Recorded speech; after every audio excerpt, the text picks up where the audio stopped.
弟兄姊妹平安，今天是2022年的4月9号。今天的经文是诗篇31篇第9到16节，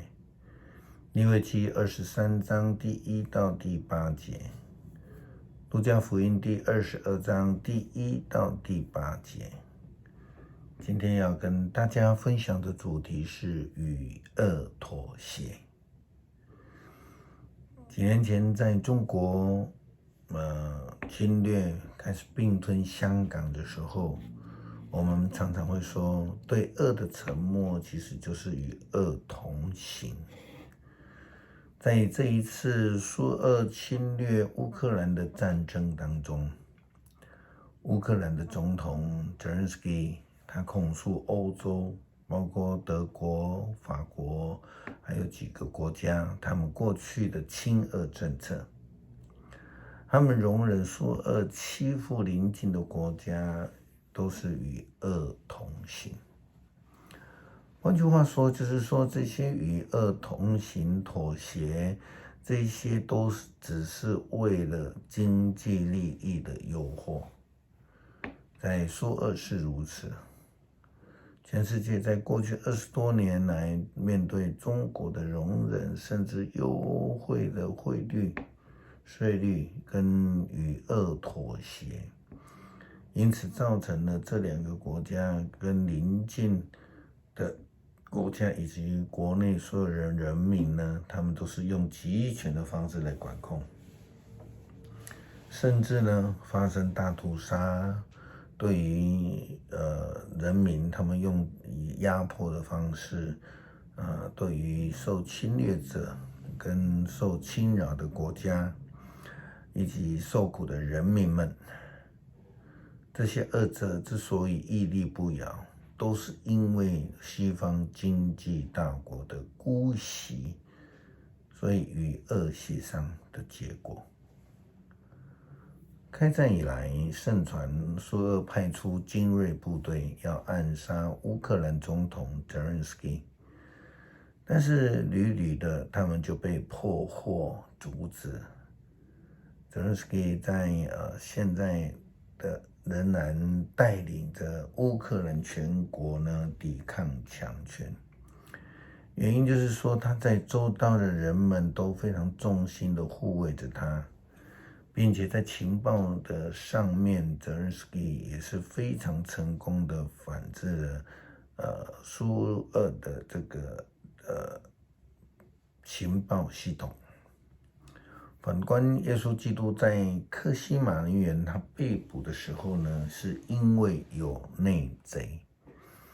记得在最后晚餐的筵席上面，耶稣基督就说了，你们当中有人要出卖我。门徒们就纷纷的问，是我吗？是我与恶同行了吗？是我让主受苦了吗？是我让主受辱吗？出卖耶稣基督的犹大，心灵上面他被这个撒旦给迷惑了，不但是所谓的财迷心窍，更是鬼迷心窍。虽然耶稣基督已经在最后晚餐的当中提醒了，他仍然着了迷似的仍然前往与犹太祭司们协商如何出卖耶稣。出卖耶稣的结果基本上就是犹大得到的钱财，就是30两银子耶稣也因此对这个人的贪婪受苦，因为这样的受苦，成为代赎的羔羊。马太福音第26章也告诉我们，这个出卖价值等于30两个银子。或许要说这么便宜的，就将耶稣上帝的儿子给出卖了。但是事实上，从另外一个角度来看，不如我们用这样的所谓的人格角度来看，这人格呢，很便宜的就被这些钱给出卖了。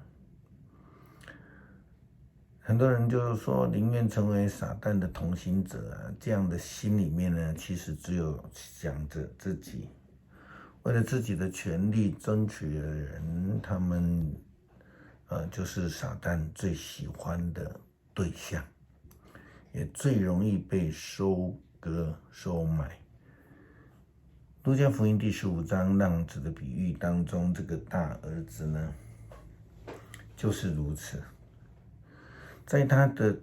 没有很多的谈论的言辞里面，充满了我自我中心的一个信仰原则。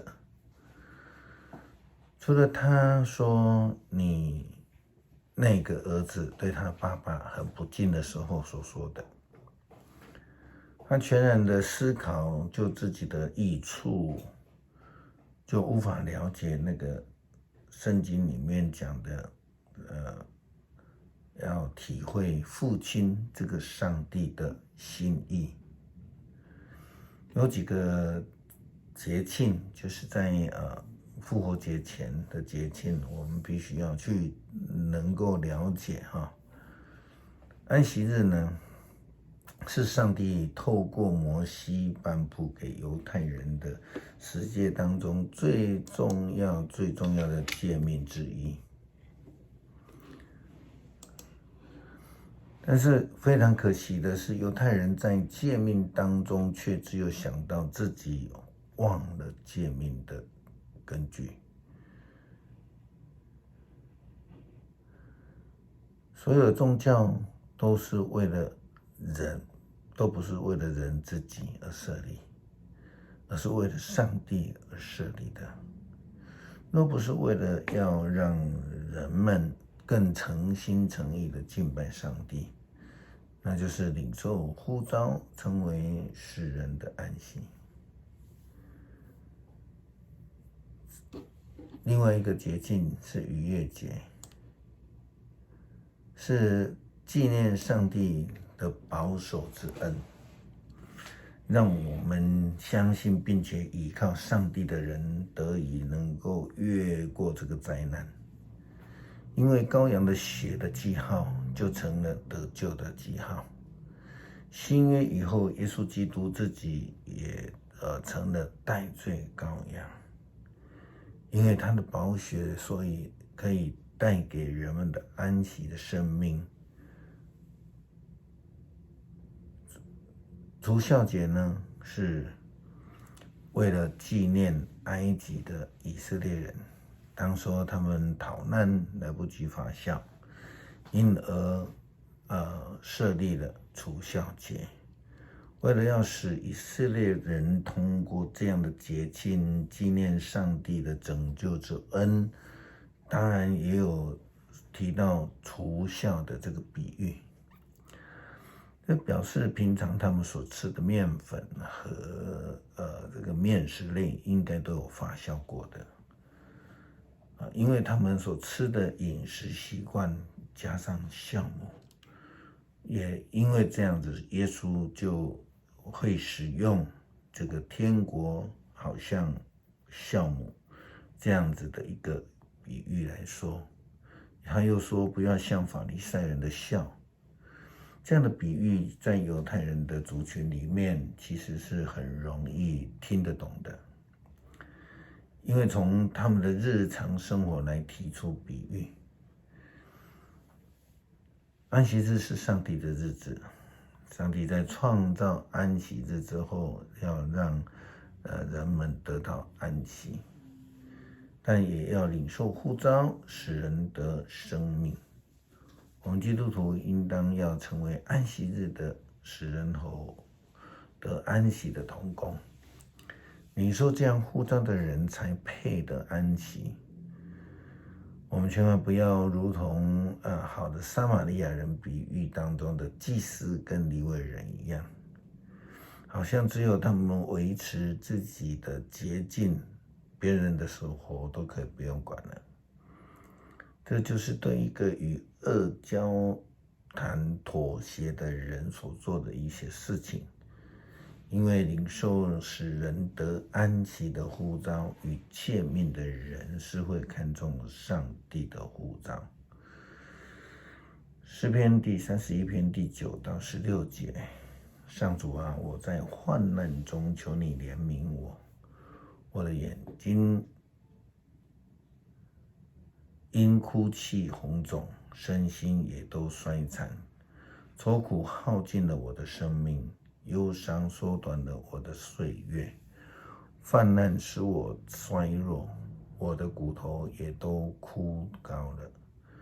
所有的仇敌都戏弄我，左邻右舍都讥笑我，连那些知己的朋友也都怕我。他们在街上遇见我，就一一躲开。大家把我忘了，把我当成作死人，像我被丢弃了的废物。我听见许多仇敌的在窃窃私语，周围充满着恐怖。他们阴谋陷害我，要夺走我的生命。然而上主啊，我信靠你，你是我的上帝，我永远在你的看顾中，求你救我脱离仇敌和迫害我的人，求你用慈爱待你的仆人，你有不变的爱，求你救我。感谢上帝赐给我们很大的能力，差遣独生子耶稣将救恩赐给我们，如同约翰福音所说，你是那么的爱我，使我们凡是相信的人都能够得到永生。感谢奉主耶稣基督的名求，阿们。